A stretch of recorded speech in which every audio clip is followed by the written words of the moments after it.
সকাল সকাল থানায় এসে নন্দীদের দোকানের চা না খেলে ইন্সপেক্টর অর্জুনের যেন দিনটাই ভালো যায় না।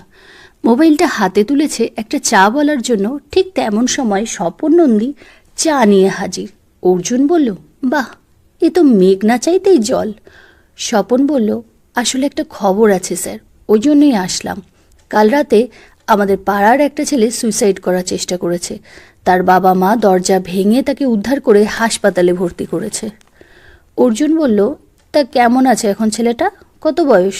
হয়তো বাবা মা বকেছে বা গার্লফ্রেন্ডের সঙ্গে ঝামেলা, এইসব কারণেই তো ছেলে মেয়েগুলো আজকাল এই সব কাজ করে। ঠিক আছে, আমি একজন কনস্টেবলকে পাঠিয়ে দেবো জাস্ট একটু ওয়ার্ন করার জন্য। স্বপন বলল, স্যার, আমার ব্যাপারটা অন্যরকম লাগছে। অন্যরকম মানে কেমন, একটু বলো শুনি। স্বপন বলল, ছেলেটার বয়স এই 20-22 বছর হবে, হাসি খুশি ছেলে। বেশ কয়েক মাস ধরে লক্ষ্য করছিলাম সারাক্ষণ যেন মোবাইল নিয়েও ব্যস্ত থাকতো, রাস্তাঘাটে যে কোনো জায়গায়। তারপর এই কিছুদিন আগে দেখছি ছেলেটা কেমন মন মরা হয়ে ঘুরে বেড়াচ্ছে, যেন কিছু একটা হয়েছে। আমার ভাইজি রোডের ধারে ওই প্রাইমারি স্কুলে পড়ে। একদিন আমি ওকে নিয়ে স্কুলে দিতে গিয়ে দেখি ওখানে একটা সোনার দোকানে ছেলেরা যেন কিছু একটা বিক্রি করলো। তখন থেকে খুব সন্দেহ হচ্ছিল। তারপর আজকে শুনি এইসব কাণ্ড। কিছু একটা গড়বড় হলেও হতে পারে, আপনি গিয়ে একটু দেখে আসুন। হাসপাতালের নাম জেনে সঙ্গে সঙ্গে অর্জুন পৌঁছে গেল সেখানে। ছেলেটির নাম অয়ন। হাসপাতালে খোঁজ করে দেখলো তার বাবা মা সেখানে রয়েছে। মায়ের অবস্থা কথা বলার মতো নেই, কিন্তু বাবাকে পাশে ডেকে অর্জুন জিজ্ঞাসাবাদ করতে লাগলো। পুলিশকে দেখে প্রথমে তো তার বাবা একটু হকচকিয়ে গেল, তারপর একটু শান্ত হলে অর্জুন জিজ্ঞেস করলো, কি হয়েছিল, আপনার ছেলে এমন কেন করলো? অয়নের বাবা বলল, আমরা তো ঠিক বুঝতে পারছি না, কদিন ধরে ছেলেকে মনমরা দেখছি। কাল রাতে তো কিছু খেলো না, রাতে দেখি যে দরজা বন্ধ আর ভেতর থেকে কেমন একটা আওয়াজ আসছে। জানলা দিয়ে দেখলাম ছেলে আমার ছটফট করছে। দরজা ভেঙে ওকে বের করে হাসপাতালে আনি। অর্জুন বলল, আপনারা কি বকাবকি করেছিলেন বা কোনো গার্লফ্রেন্ডের চক্কর? ছেলেটির বাবা বলল, একদমই করিনি, আর গার্লফ্রেন্ডের কথা ঠিক বলতে পারবো না। এমন সময় আরেকটি ছেলে হন্তদন্ত হয়ে এসে বলল, আঙ্কেল, অয়নের কি হয়েছে? ও নাকি হাসপাতালে অ্যাডমিট।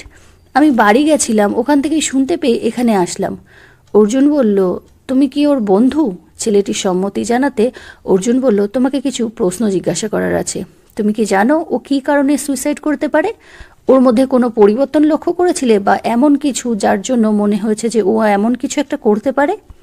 ছেলেটি বলল, তেমন কিছু না, তবে বেশ কদিন ধরেই দেখছি যে ও খুব অন্যমনস্ক হয়ে থাকে, কিছু নিয়ে খুব চিন্তায় আছে, ঠিকমতো কথা বলে না। আমরা অনেকবার জিজ্ঞাসা করেছি, কিছু বলেনি। আর হ্যাঁ, ও আমার কাকার মেয়েকে পড়ায়। কাকিমা বলল যে এই মাসের মাইনেটা যখন দিয়েছে তখন নাকি ও কলেজের ফিস দেয়া হয়নি, এই বলে কাকিমার কাছে পরের মাসের মাইনেটাও অ্যাডভান্স চেয়েছে। অথচ আমরা যতদূর জানি আঙ্কেল প্রতি মাসেই ওকে টাকা দেয়। আর হ্যাঁ স্যার, গত কয় মাস ধরে দেখছি ও সবসময় ফেসবুকে অ্যাক্টিভ থাকতো, সম্ভবত কারোর সঙ্গে কথা বলতো, কিন্তু সেটা কে তা আমাদের বলেনি। অথচ কাল সন্ধ্যের পর দেখছি ওর পুরো ফেসবুক অ্যাকাউন্টটাই আউট হয়ে গেছে। এবার ছেলেটির বাবাকে জিজ্ঞেস করলো, আচ্ছা, আপনাদের বাড়ি থেকে কি কোনো সোনার জিনিস চুরি গেছে বা খোয়া গেছে এর মধ্যে? ভদ্রলোক বললেন, চুরি যায়নি, তবে বেশ কিছুদিন আগে ছেলের একটা সোনার আংটি হারিয়ে গেছিল। মানে ও আমাদেরকে তো তাই বলেছিল। ইন্সপেক্টর বলল, ও কোনো সুইসাইড নোট রেখে গেছে? চলুন, এখন আপনাদের বাড়ি যেতে হবে, ওখানে আমাকে সার্চ করতে হবে। অয়নের বাড়ি সার্চ করে সুইসাইড নোট বা সন্দেহজনক কিছুই পেল না। বিকালের মধ্যে ছেলেটির জ্ঞান ফিরে আসলো। তখন অর্জুন তার সঙ্গে কথা বলবে বলে যেই গেল, অমনি ছেলেটি চিৎকার করে উঠল, বিশ্বাস করুন স্যার, আমি কিছু করিনি, আমি কাউকে খুন করিনি, আমাকে ফাঁসানো হয়েছে। অর্জুন বুঝলো ছেলেটি বড়সড় কোনো কিছুতে ফেঁসে গেছে বা নিজেই কিছু করে বাঁচার চেষ্টা করছে। তখন সে এমন ভান করলো যে সে সব কিছুই জানে। এরপর সেই ছেলেটিকে শান্ত করে বলল, বেশি এক্সাইটেড হতে হবে না, তুমি প্রথম থেকে সব কিছু বলো, কি করে কি ঘটলো। ছেলেটি তখন বলা শুরু করলো। ছেলেটি বলল, আমার পুরনো ফেসবুক আইডিটা নষ্ট হয়ে গেছিল, আমি নতুন একটা ফেসবুক আইডি খুলি, সেখানে তেমন কোনো বন্ধু ছিল না। তারপর রিয়া বলে একটা মেয়ের ফ্রেন্ড রিকোয়েস্ট আসে, আমি অ্যাকসেপ্ট করি। সেখানে তার কোনো ছবি ছিল না, সেই আইডি থেকে আমাকে রোজ মেসেজ করা হতো। আমি ভাবলাম কোনো বন্ধু ফেক আইডি বানিয়ে আমাকে জ্বালাচ্ছে। সেই কথাটা ওকে বলাতে সে বলল, দাঁড়াও, আমি ভিডিও কল করছি, তাহলে তুমি বুঝতে পারবে আমি কোনো ছেলে না মেয়ে। ও যখন ভিডিও কল করলো দেখলাম যে খুব সুন্দর দেখতে একটা মেয়ে, বয়সে আমার থেকে একটু বড়। তারপর আমাদের মধ্যে কথা শুরু হতে থাকলো। ও জানায় যে ও বিবাহিত, ওর হাজবেন্ড অন্য জায়গায় থাকে, সে খুব সন্দেহবাতিক, তাই ও এই আইডিটা খুলেছে আর নিজের কোনো ছবি দেয়নি। তারপর প্রতিনিয়ত আমাদের কথা হতে থাকে, ও আমার খোঁজ নিত, ও কখন কি করছে সব কথা বলতো, কিন্তু ফোন নাম্বার দেয়নি। ও বলল ফোন করলে ওর হাজবেন্ড বুঝতে পারবে। অর্জুন বলল, তুমি আংটি বিক্রি করেছো আর যেখানে প্রাইভেট টিউশন পড়াও সেখানে অ্যাডভান্স নিয়েছো কি তাকে কোনো গিফট কিনে দেবে বলে? ছেলেটি বলল, আপনি সব কিছু জানেন? না, সেই কারণে নয়। ও আমাকে বলল ওর হাজবেন্ড নাকি টাকা পাঠায়নি, ওর খুব টাকার দরকার, 10,000 টাকা চেয়েছিল, তাই জন্য আমি আমার হাত খরচার টাকা আর টিউশনের ওখানে টাকা প্লাস অ্যাডভান্স সব দিয়ে ওই 7-8 হাজার টাকা মতো ওকে দিয়েছিলাম। তারপর একদিন বেশ অনেকটা রাতে ও ভিডিও কল করে, আমাদের মধ্যে কথা হচ্ছিল, তারপরেই ওর কথাবার্তা একটু অন্যরকম হয়ে যায় আর আমরা ভিডিও কলে অন্যরকমভাবে কথা বলতে থাকি। আপনি নিশ্চয়ই বুঝতে পারছেন কি বলতে চাইছি।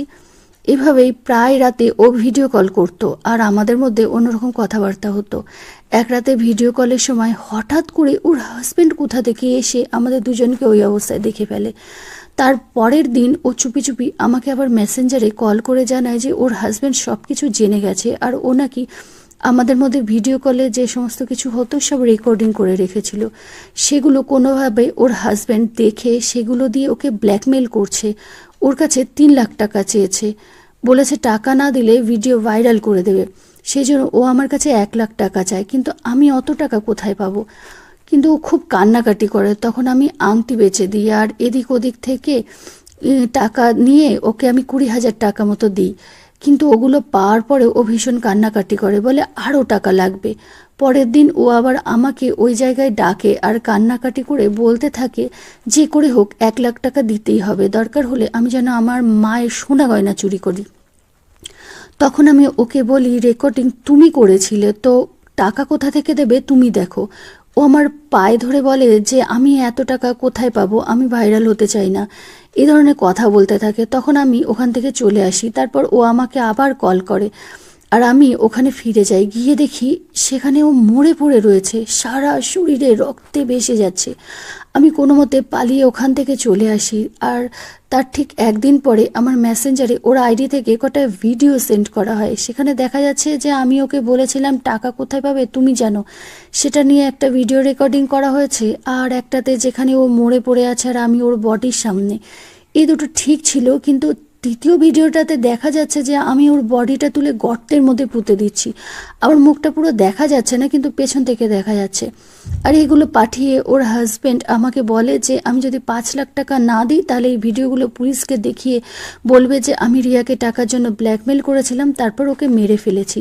আর আমি তখন বুঝতে পারছিলাম না যে আমি কি করব। বারবার আমাকে ফোন করে টাকার জন্য চাপ দিচ্ছিল, তাই ভয় আমি এই কাজটা করি। অর্জুন অয়নের মোবাইল নিয়ে তার ডিলিট হওয়া ফেসবুকটা রিকভার করে সমস্ত মেসেজগুলো চেক করলো। তারপর তার টিমকে ডেকে বলল রিয়া মেয়েটার আইডিটা হ্যাক করে সেখান থেকে কোনো রকম ইনফরমেশন পাওয়া যায় কিনা দেখতে। এরপর তার সহযোগী সূর্যকে ডেকে বলল যে আমার মনে হচ্ছে এই ছেলেটার বিরুদ্ধে কোনো ফাঁদ পাতা হয়েছে। সূর্য বলল, কেন? এমনও তো হতে পারে ছেলেটা সত্যিই ভুল করেছে। অর্জুন বলল, না, প্রথমত দেখো ওরা যখন ভিডিও কল করছিল অত রাতে ওর হাজব্যান্ড কোথা থেকে চলে আসলো? দরজা নিশ্চয়ই বন্ধ ছিল, আর ওর হাজব্যান্ড তো বাইরে চাকরি করতো, তাহলে সে কি করে আসলো? আর দ্বিতীয়ত আমার মনে হয় না যে কোনো মেয়ে এই ধরনের ভিডিও রেকর্ড করে রাখবে, বিশেষত তার হাজব্যান্ড যখন সন্দেহবাতিক, তাহলে সেটা কেন করলো?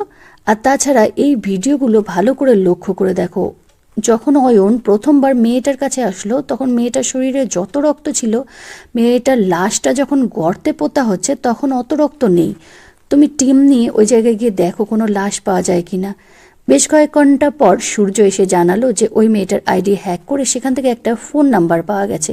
ফোনটা সুইচ অফ বলছে, তবে ডিটেলস বের করতে পাঠিয়ে দেওয়া হয়েছে। আর যেখানে ওই মেয়েটার লাশটা পড়ে থাকতে দেখা গেছিল সেখানে কোনো রকম রক্ত পাওয়া যায়নি এবং আশেপাশেও কোনো লাশ পাওয়া যায়নি। কিছুক্ষণ পরে ফোনের ডিটেলস সব চলে আসলো। সূর্য বলল, স্যার ফোনের ডকুমেন্টস অনুসারে মেয়েটির নাম অঙ্কিতা, তবে ডকুমেন্টসের ছবির সাথে ভিডিওতে দেখা মেয়েটির কোনো মিল নেই। তারপর সেই ফোন নাম্বারের সাথে যে ঠিকানা ছিল সেখানে অর্জুন চলে গেল তার টিম নিয়ে। দরজায় নক করতে একটি মেয়ে বেরিয়ে আসলো। অর্জুন বলল, আপনি অঙ্কিতা? এই নাম্বারটি কি আপনার? মেয়েটি ভালো করে দেখে বলল যে না, এটি আমার নাম্বার না, তবে আমার একটা ফ্রেন্ড আমার ডকুমেন্টস দিয়ে নাম্বারটা নিয়েছিল। অর্জুন জিজ্ঞাসা করলো, সে কে আর আপনি তাকে ডকুমেন্টস দিয়েছেন বা কেন? মেয়েটি বলল, ওর নাম বিদিশা, আমি আর ও একসঙ্গে কাজ করতাম, ওর সিমটা নষ্ট হয়ে গেছিল, ওর কাছে কোনো ডকুমেন্টস ছিল না, তাই আমাদের ম্যাডামের কথায় আমি ওকে হেল্প করেছিলাম। অর্জুন জিজ্ঞাসা করলো, মেয়েটির ঠিকানা আপনি জানেন? মেয়েটি বলল, ওর আসল বাড়ি তো গ্রামের দিকে, তবে এখানে সঞ্জয়ের সঙ্গেও থাকে। মেয়েটির দেয়া ঠিকানায় গিয়ে দরজায় নক করতে সেই মেয়েটি দরজা খুলল। তখন সূর্য বলল, বাহ, আপনি তো দেখছি বেঁচে আছেন, আর আপনাকে খুন করার ভয়ে একজন তো হসপিটালেই পৌঁছে গেল, তো আপনার সঙ্গীটি কই? এই বলে তারা ঘরে ঢুকে গেল, আর সেখানেই উপস্থিত ছিল সঞ্জয়। অর্জুন বলল, ঘরে যত ল্যাপটপ মোবাইল আছে সব সঙ্গে নিয়ে চলো। থানায় গিয়ে মোবাইল ল্যাপটপ সব চেক করে সূর্য বলল, দেখুন স্যার, এদের তো অনেকগুলো ফেসবুক আইডি, এখানে অনেক ছবি আর ভিডিও রয়েছে, এগুলো দিয়ে অনেককে ব্ল্যাকমেল করে এরা টাকা আদায় করত।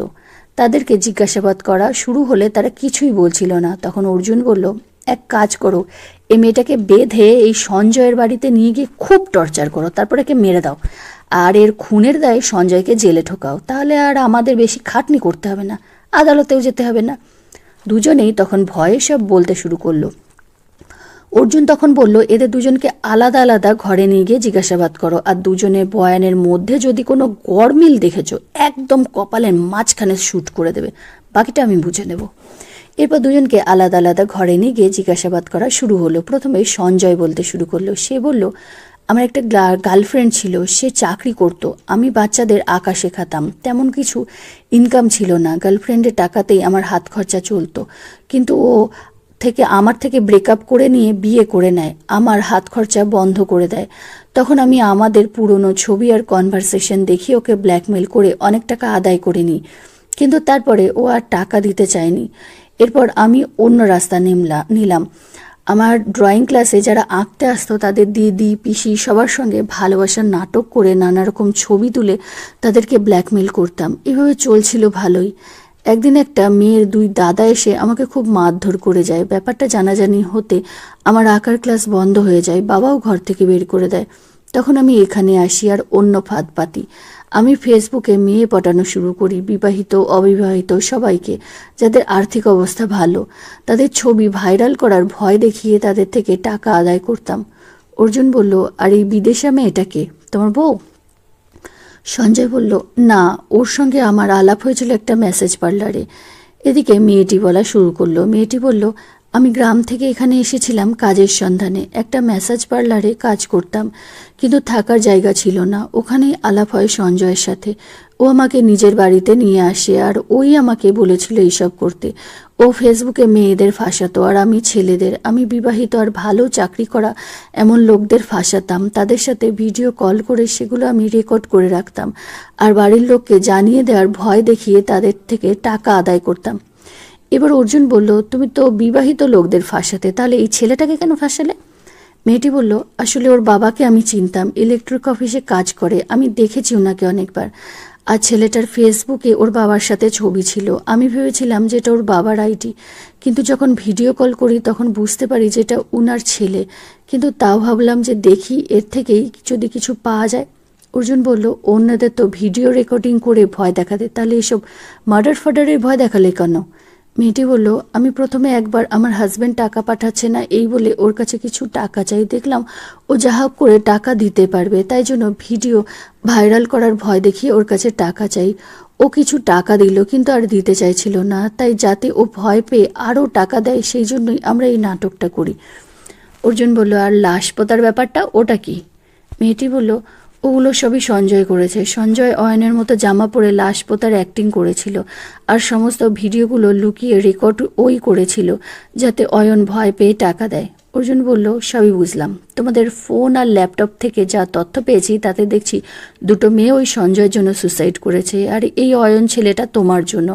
হয়তো কোনো কারণে বাড়ির লোক কেস করেনি, তবে এখন সব প্রমাণ আমার হাতে আছে, তাই তোমাদের দুজনের এগেনস্টে এমন কেস দেব যাতে সারা জীবন তোমরা জেলে বসেই কাটাতে পারো। অর্জুন স্বপনকে বলল, তোমার জন্যই আজ এত বড় একটা ক্রাইম বন্ধ হলো। তবে হ্যাঁ, প্রথমে যদি ওই সঞ্জয়ের গার্লফ্রেন্ড পুলিশকে জানাতো তবে আর কিন্তু এত কিছু হতো না।